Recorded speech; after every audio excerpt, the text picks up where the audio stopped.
Nagsalita na si Coach Chito Victorero tungkol sa magandang performance na itinala ni Jerick Ahanmisi versus Terra Firma.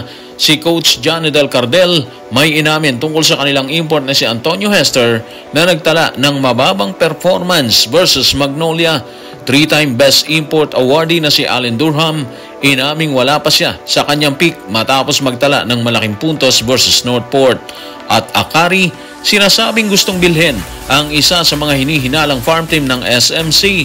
Tutukan po natin ang mga balitang yan. Pero bago yan, pakisubscribe, like and share na lang muna para pareho tayong updated. Nagsimulang manalasa ang grupo ni Coach Chito Victorero sa unang bahagi pa lamang ng bakbakan versus Terra Firma.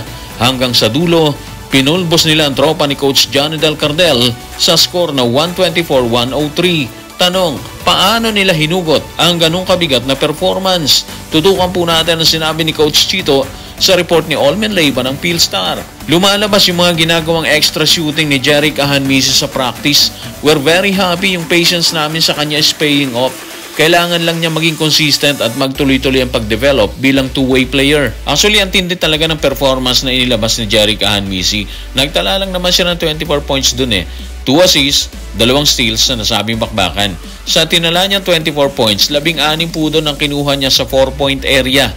Meaning, 4 na 4-point shot ang naipasok niya sa kanyang 8 birada. Ang bigat, di ba? At base kay Coach Chito, hindi swerte yun. Ginagawa talaga niya yun sa practice pa lang.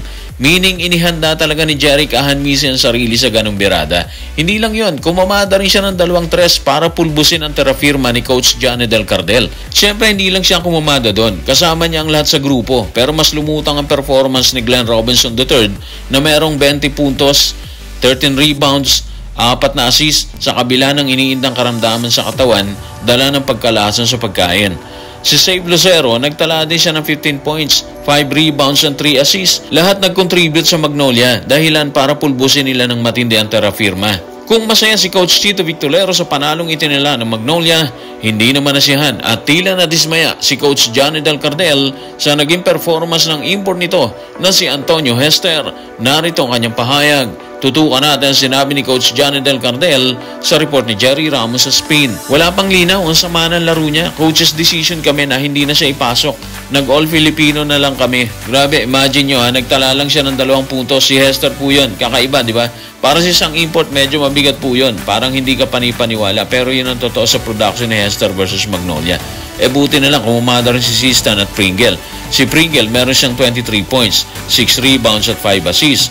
Si Sistan nagtala naman siya ng 22 points at 12 rebounds. Double-double na performance para kay Sistan, while si Hernandez kumamada naman siya ng 18 points. Ang problema, hindi naman sapat yun para itumba nila yung Magnolia. Meaning, kailangan talaga ng tulong mula sa isang import bukod sa locals. Unfortunately, hindi ganun na nangyari. Hindi nila kinaya ang opensang pinakawala ng Magnolia.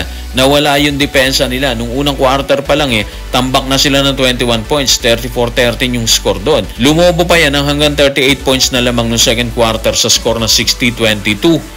Dito pa lang kitang-kita mo na nawala sila sa hulog talaga. Asan yung depensa nila, di ba? Pero syempre, wag din natin kalimutan yung nangyari kay Chongson at Carino. Si Chongson kasi, matapos ang 9 na minuto sa court, hindi na siya bumalik kasi nga may injury. Sa huling balita, sa ilalim po siya sa MRI.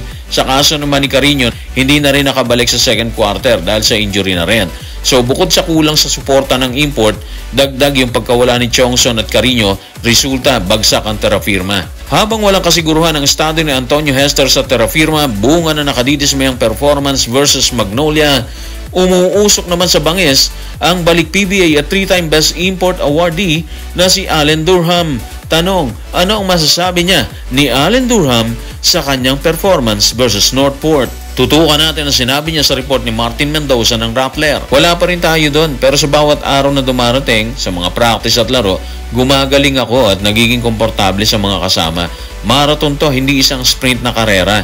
Kapag ando na ako, magiging maganda na yung team namin. Okay guys, so base kay Allen Durham, wala pa siya sa peak. Hindi pa niya nakukuha yung gusto niyang makuhang kondisyon ng katawan at siguro yung kanyang rhythm. Parang banta ito ha. Well, may kay naman siya magbanta ng ganyan. Kasi nga, 3-time Best Import awardee siya. Meaning, iba yung kakayahan niya. Angat sa iba, sabi nga nila. Kagabi, kumumada siya ng 34 points, 16 rebounds at 9 assists. Halos triple-double po siya doon. Sabi niya, wala pa siya sa peak. Paano pa kaya kapag nakuha niya na yung peak niya?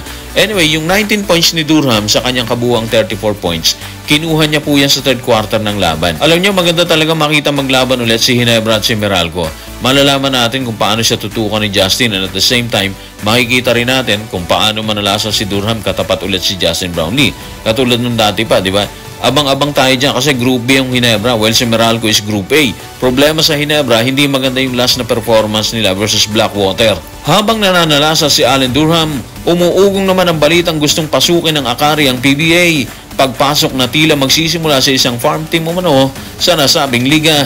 Narito ang pasabog ni PBA Insider.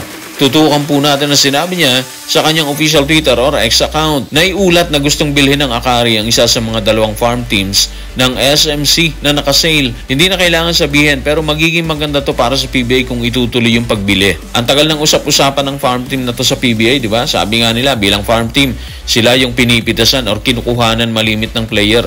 Yung players na hinug na, di ba? Malungkot, di ba? Kasi parang nawawala na yung mga gandang reputasyon na naipundar dati ng PBA. Anyway, sa isyong bibilhin or gustong bilhin ng Akari ang isa sa mga farm team, para sa akin, magandang balita yan.